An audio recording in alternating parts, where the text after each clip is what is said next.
you ever worked on a saw, like, you know, you got frustrated and you put it down, come back a little while later, get frustrated, put it down, come back a little while later, get frustrated, you know what I mean? Next thing you know, it's a year and a half, 2 years later, then you still have it. That's what this one is. This is a Homelite VI-130. I did this up for Justin Weaver. I built one of these before, and the dyno pull when it came up at just shy of 5 horse. So this one's probably going to be pretty similar. But I just got done working on it again. I'm going to take it for a test run, and I figured I'd bring you guys along. If everything checks out, she's done. So we'll see. It's like every time I run it, I find another problem. You know what I mean? So we're going to run it and see if we got any problems. Alrighty, let's see what happens. Right, I got to kind of keep the camera over this way some. The muffler is extremely loud, and it screws with the phone. Gets all distorted sounding, you know what I mean? So I'm going to try to keep the camera back a little bit of a distance, kind of forward of where I'm cutting, so you may not get the best view, but otherwise the camera just gets screwed up, you know what I mean? I already had this thing running, so it shouldn't be too hard to get started again. Let's make some cuts. Brand new C83 chain.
I don't know. I'm thinking I might have to call that one done. She has a little bit of personality.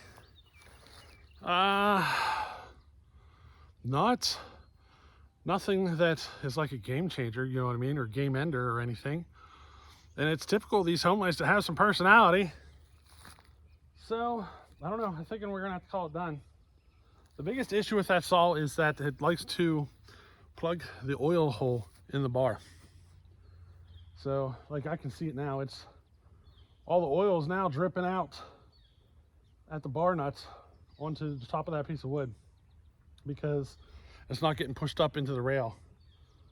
It just keeps plugging that shut. You know what? I know why that's happening. I forgot to put the freaking bar plate on there. It's a home light. They get bar plates. I forgot to put the outer bar plate on there. That'll explain everything. So yeah, I put that outer bar plate on there and all that'll probably go away. All those issues. I knew better than that. We'll put the bar plate on it. We'll give it another run or two though. A couple of runs. And this is Justin Weaver's saw.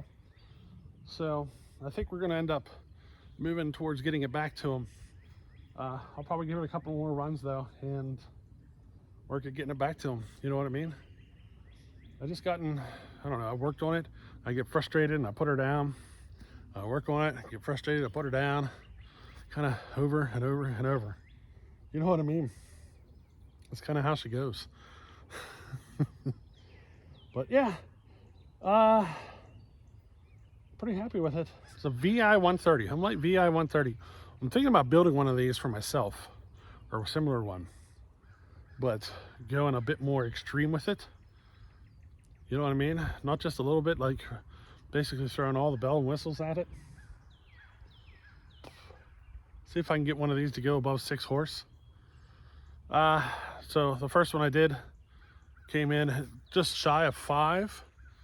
You know, this is probably pretty close, about the same. And I'm wondering if I can do better. You know, the thing is, it wouldn't look stock till I was done. This still looks stock. If I go and do all that other stuff, it won't even look stock. It'll be a Homelite chassis with a bunch of strange looking parts on it. So, yeah. Anyway, hey, I hope you enjoyed this one. Yeah, little Homelite running. And, you know, we're building a Homelite right now. And I don't know, I think that kind of put me on the mood to look at this one again. You know what I mean? I throw a bar plate on there and I bet you a lot of she'll probably even run better because she'll be getting better oil to the bar. Because right now, she's hardly getting any oil to the bar. I had to tear it apart. One of the check valves was bad, so it wasn't moving any oil before. And now, I just forgot to put the bar plate on there. So, hey, we're pretty happy now. She's getting there. So, hey, I hope you enjoyed this one. We'll catch you in the next one. Later.